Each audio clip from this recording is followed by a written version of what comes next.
강원도 고성에서 발생한 산불로 피해가 심각합니다. 화마로 피해를 입은 지역의 교회를 찾아봤습니다.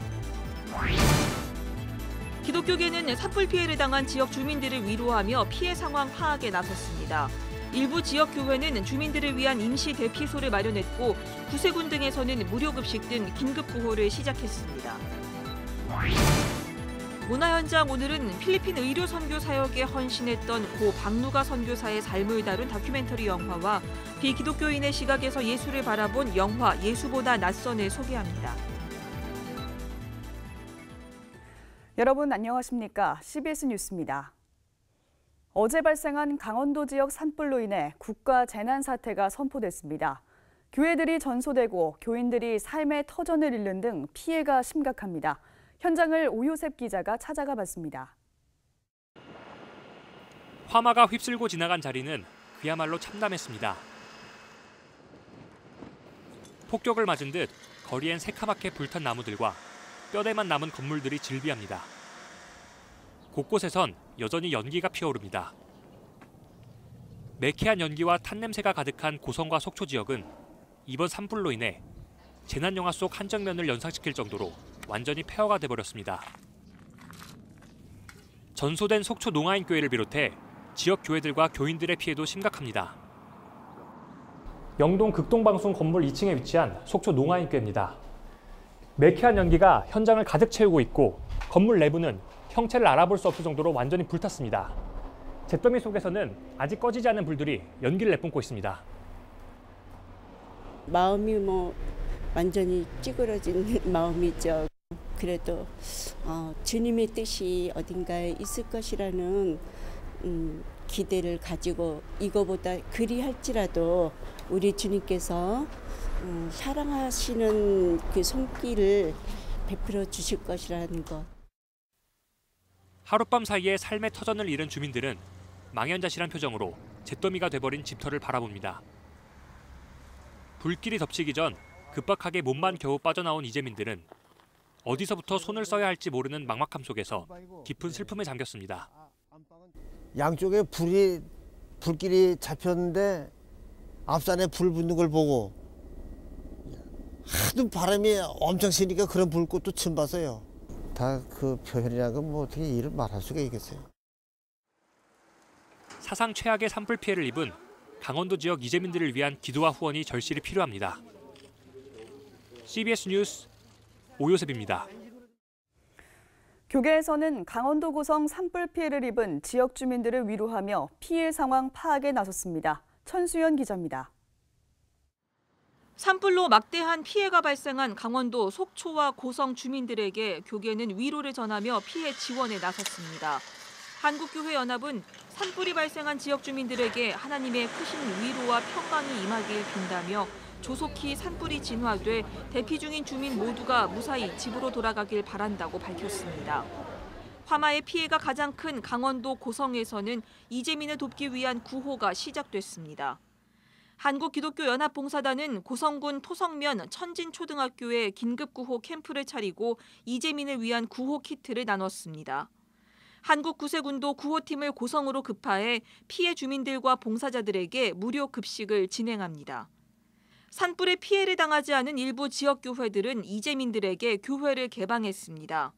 속초중앙교회는 간밤에 150여 명의 주민들을 수용하고 잠자리와 식사를 제공했습니다.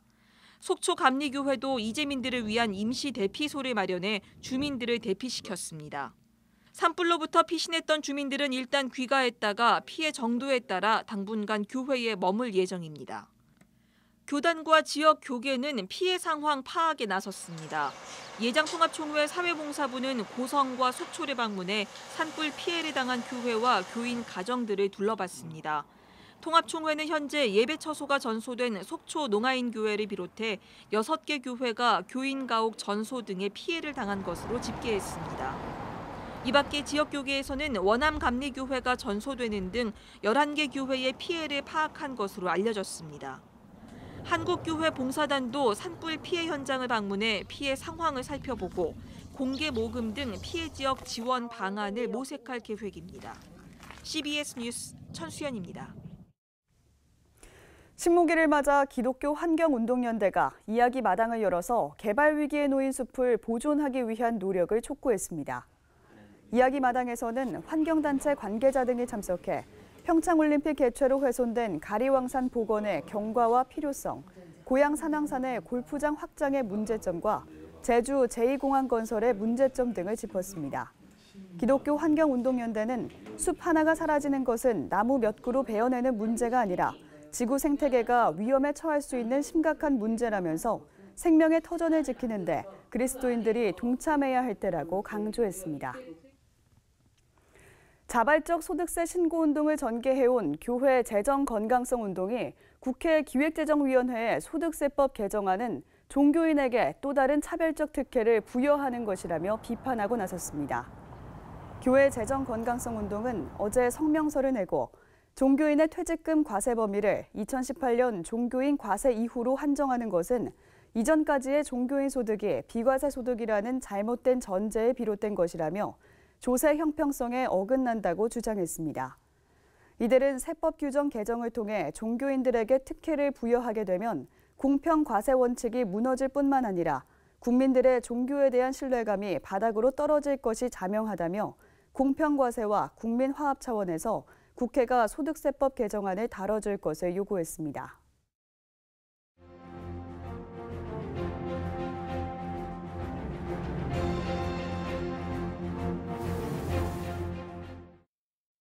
총신대학교 법인이사회가 오는 13일 총장을 선임하기로 했습니다. 총신대 이사회의 총장 선임은 정상화의 막바지 수순으로 볼 수 있습니다. 지난해 예장합동총회가 발간한 총신대 백서는 길자연 목사가 총장에 취임한 2013년 12월부터를 사태의 시작으로 다루고 있습니다. 총신대 이사회가 총장 선임을 별다른 잡음 없이 마무리한다면 5년 만에 정상화의 계기를 마련하는 것입니다. 그런데 총장 선임 문제가 순탄하게 진행되고 있는지에 대한 우려가 곳곳에서 제기되고 있습니다.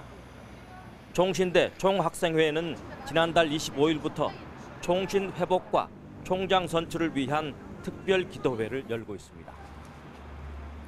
총학생회는 총장 선임 과정에서 총장 직무 대행과 임시이사회의 중립을 촉구하는 내용의 대자보를 게재하기도 했습니다. 총학생회는 학교 관계자들이 이사회의 객관적 평가를 훼손하는 행보를 펼치고 있다고 주장했습니다. 이에 대해 총신대 측은 총장 선거를 정상적으로 준비 중이라고 밝혔습니다. 총신대가 심한 혼란에 빠져들게 된 것은 김영우 전 총장의 사유와 논란이 시작되면서부터입니다. 총신대 사태가 진정 국면으로 접어든 것은 김 전 총장이 배임 증제 혐의로 법정 구속되면서부터였습니다. 이런 불행한 경험을 한 총신대 구성원들은 이번 총장 선임이 무척 중요하다는 것을 알고 있을 것입니다. 총장 최종 후보로 사회복지학과 이재서 교수와 기독교윤리학과 이상원 교수가 선정됐습니다. 총장 후보로 11명이 등록하는 과열 양상을 보여 최종 후보를 선택하는 과정에서 후유증이 남아있을 것입니다. 총장 후보 중 누가 총장으로 선임되더라도 또 다른 후유증이 남을 것입니다.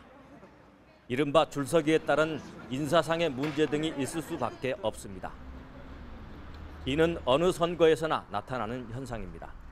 가장 큰 문제는 선임 과정에서 총신대 구성원 대부분이 납득할 수 있는 상식적인 선을 유지했느냐 아니면 그 선을 넘었느냐일 것입니다.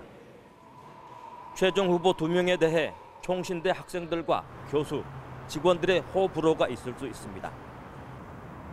이사들과 후보 자신들의 정치력이 총장 선출에 영향을 미칠 수도 있습니다. 가장 중요한 것은 선임 과정의 정당성입니다. 비록 임시이사회 체제에서 진행되는 총장 선임이지만 절차의 정당성은 지켜져야 총신대가 정상화의 길을 갈 것입니다. CBS 논평이었습니다.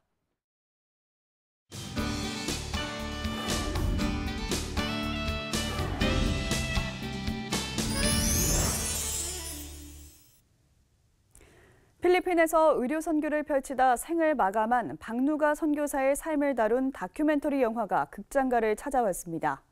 또 비기독교인의 시각에서 예수를 바라본 영화도 오늘 개봉합니다. 이번 주 개봉한 영화 두 편을 이빈나 리포터가 소개합니다.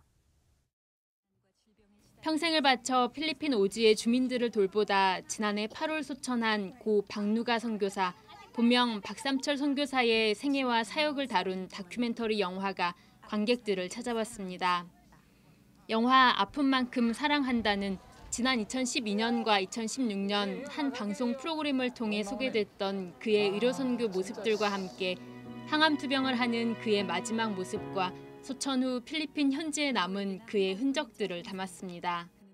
약 30여 년 동안 오지뿐만 아니라 반군 지역 그리고 아픈 환자분들이 있다면 어디든지 가리지 않고 다니셨던 박누가 선교사님에 대한 이야기인데 이 영화를 보신다면 어떻게 좀 각박하게 느껴지는 세상 속에서 이렇게 좀 마음 한켠이 좀 따뜻해질 수 있는 그런 영화가 되지 않을까 싶습니다.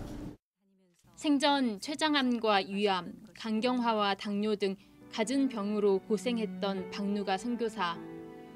그가 남긴 아파봤기 때문에 남을 더 사랑하겠다는 말은 영화의 제목이 됐습니다. 박누가 선교사님, 얼마나 아름다운 삶을 살고 가셨는지 정말 부끄럽고 감사합니다. 이렇게 성도가 어떻게 살아야 되는지 귀한 본을 보여주시고 마지막까지 정말 한 사람이라도 더 살리려고 애쓰시는 그 모습이 바로 예수님의 모습이었습니다. 비기독교인의 시각에서 예수 그리스도를 탐구한 영화도 개봉했습니다. 영화 예수보다 낯선은 한 영화 감독이 베스트셀러 예수를 만나다를 영화화하는 과정에서 자신이 예수라고 주장하는 인물을 만나게 되고 그와 함께 다양한 사람들을 찾아다니며 예수에 대한 이야기를 나누는 여정을 유쾌하게 그린 로드무비입니다. 영화 속 감독을 직접 연기한 여균동 감독은 비기독교인으로 영화를 통해 평소 본인이 가지고 있던 종교와 신에 대한 질문과 생각들을 풀어냈습니다. 여자 배우가 예수 역할을 맡겠다고 나서자 주변인들이 황당해하는 모습 등을 영화에 담아 관객들이 가지고 있던 편견에 도전합니다. 영화는 결국 누구보다 가까이에 있는 예수 그리스도를 이야기합니다. 좀 더 가까이 있고 내 안에 있고 친구 같고 하는 예수. 그러니까 현재 우리가 알고 있는 예수보다 낯선 그런 예수. 그게 진짜 예수 아닐까 하는 좀 얘기죠. 영화 예수보다 낯선은 전국 상영관에서 만나볼 수 있습니다. CBS 뉴스 이빈나입니다. 대한예수교장로회 통합총회 등 주요 8개 교단이 참여하는 이단대책위원회가 어제 회의를 열고 변승호 목사에 대해 강력 대처하기로 입장을 정했습니다. 이들은 최근 한국기독교총연합회가 변승호 목사가 속한 대한예수교장로회 부흥총회를 회원으로 받아들인 것은 심각한 상황이라며 교단별로 변승호 목사에 대한 규정을 재확인하고 적절한 조치에 나서자고 말했습니다. 한국에 침례교를 처음 전한 말콤씨 페닉 선교사를 기념하기 위한 대회가 열립니다. 기독교 한국침례회는 오늘 기자회견을 열고 오는 30일부터 다음 달 3일까지 홍천 비발디 파크에서 말콤씨 페닉 선교 130주년 기념대회를 열겠다고 말했습니다.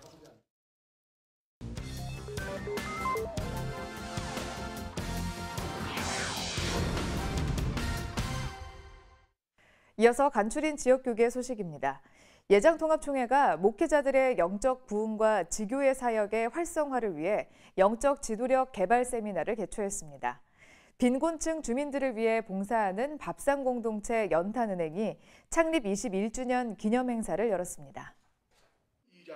예장통합총회가 목회자들의 영적 부흥과 지교의 사역의 활성화를 위해 영적 지도력 개발 세미나를 개최했습니다.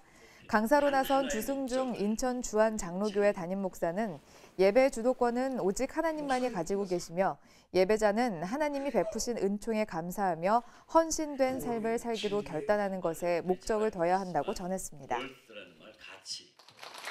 밥상공동체 연탄은행이 창립 21주년 기념행사를 열고 각종 축하 공연과 감사패를 전달했습니다. 에너지 빈곤층 14만 가구를 위해서 저희가 계속 지켜드리고 대변하고 하나님과 함께 영광을 돌리는 사역들을 계속해 나가겠습니다. 대전 CBS와 부산 CBS는 각각 운영 이사회를 열고 새 임원을 선출했습니다. 대전 CBS가 제33차 정기 운영 이사회를 열고 신임 이사장에 대전 힐탑교회 안승철 감독을 선출했습니다. 대전 CBS 운영이사회 이사장이자 대전 하늘문교회 원로 목사인 이기복 감독은 언제나 복된 좋은 소식을 전하는 CBS가 되도록 노력하자고 전했습니다. 부산 CBS 운영이사회 총회도 열렸습니다. 부산 장신대학교 허원구 총장은 부산 CBS가 부산의 희망이 되고 빈들의 희망이 될 수 있도록 모두 힘을 모아가자고 강조했습니다. 부산 CBS는 창립 60주년을 맞는 올해 성경 필사본 전시회 등을 통해 교계와의 협력을 강화한다는 계획입니다.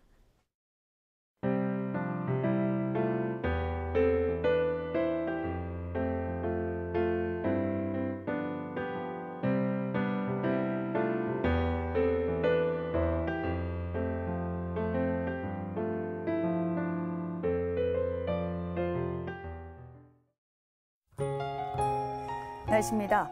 내일은 전국에 구름이 많고 곳곳에 비가 오겠습니다.